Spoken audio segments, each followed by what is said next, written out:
Good evening, dear students. Welcome to my classroom. My name is Ajay Sharma, and today we are going to discuss the most famous, most fundamental topic of electrostatic 12th class physics, that is called Coulomb's law, but not just Coulomb's law, along with its limitation. Okay, and it is my advice always to each and every student that always go for Coulomb's law with its limitation, then only you can understand it well. So let us start the topic. See, students, observation of the nature is the backbone of physics.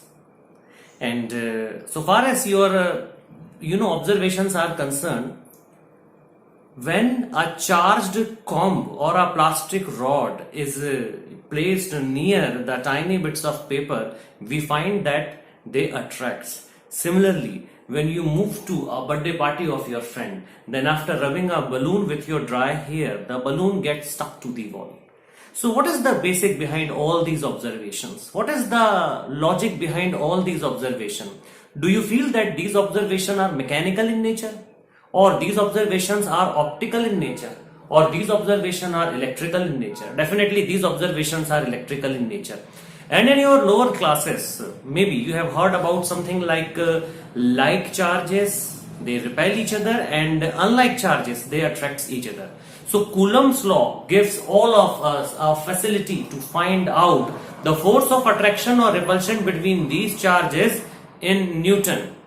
So actually Coulomb's law gives us this facility that we can measure the force between all these happenings. We can measure the force between two like charges. We can measure the force of attraction between one positive and one negative charge. So what is this basically Coulomb's law is? Consider 2-point charges. Here I have taken 2 point A and B. Let Q1 and Q2 are the 2-point charges placed at A and B. Let the distance between the two charges that I have taken is R. Now according to Coulomb's law, the force of attraction or repulsion between these 2-point charges is directly proportional to the product of their magnitude. That is, if Q1 is the magnitude of the first charge and Q2 is the magnitude of the second charge, then F is proportional to Q1 into Q2. Say this is equation number 1. When I say that you have to take the magnitude of the charges alone, it simply means that you shouldn't take the sign of the charges. If they are positive, leave them as it is. If they are negative, leave them as it is. Because right now we are dealing with the scalar format of Coulomb's law. And whenever we use the vector version of Coulomb's law, then only we have to think about their sign. Otherwise, it is very advisable to take their magnitude alone, as I have taken right now. I say this is equation number 1. Now, this force is also inversely proportional to square of the distance between them, and say this is equation number 2. Combining these two equations, we get F is proportional to Q1 Q2 by distance square. And as you can see that we have a proportionality sign, and whenever we have to remove this sign of proportionality, we always get a constant. So we can write F is equals to K Q1 Q2 by R square, where K is a constant of proportionality. It is called electrostatic force constant. You can say that it is an electrostatic constant. Now this is the most famous and the popular phase of Coulomb's law in its scalar form.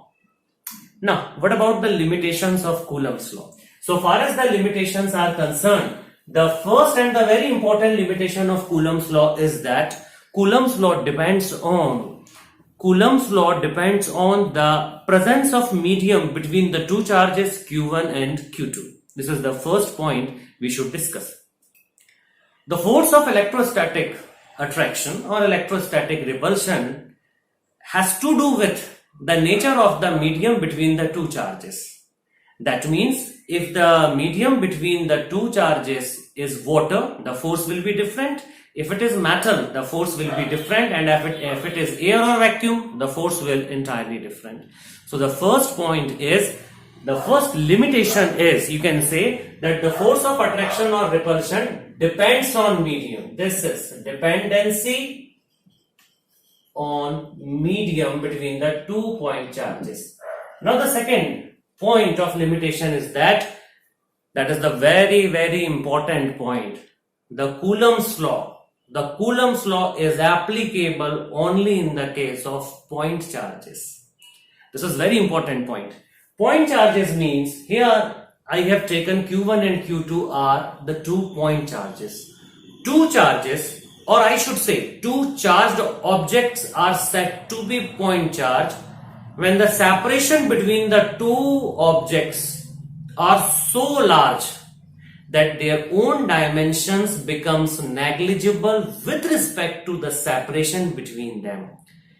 If this condition gets satisfied, then only you can say that the two charges that we have taken are regarded as point charge. Otherwise, not. Suppose you have two metallic spheres, comparatively bigger radii, and the separation between these two charged metallic spheres are not so great. So in that condition, you cannot apply the Coulomb's law directly. For that, you have to take the help of calculus. So by the method of calculus, you can indirectly apply the Coulomb's law, but not directly. So this is the second point of limitation, that charges must be point charges. Okay, so the first point is dependency of the medium. The second point is charges must be point charges. And the third condition, another very important third condition, if you want to apply Coulomb's law in any scenario, then you have to ensure that the 2 point charges that you are going to take must be at rest. They must be at rest. Not because of this reason that when they comes in motion, so the distance frequently changes. Not because of this reason, but because of another aspect. Whenever a charge comes in motion, then along with the electrostatic force, magnetic forces are also arises. So the net force cannot be the electrostatic force alone. And to find the net force in that condition, you have to consider magnetic forces also. So the third limitation of exclusive application of Coulomb's law is that the two charges must be at rest. So keeping in mind all these limitations, keeping in mind all these things, when you apply the Coulomb's law, it always works. So thank you very much for attending my session. Have a nice day. Thank you very much.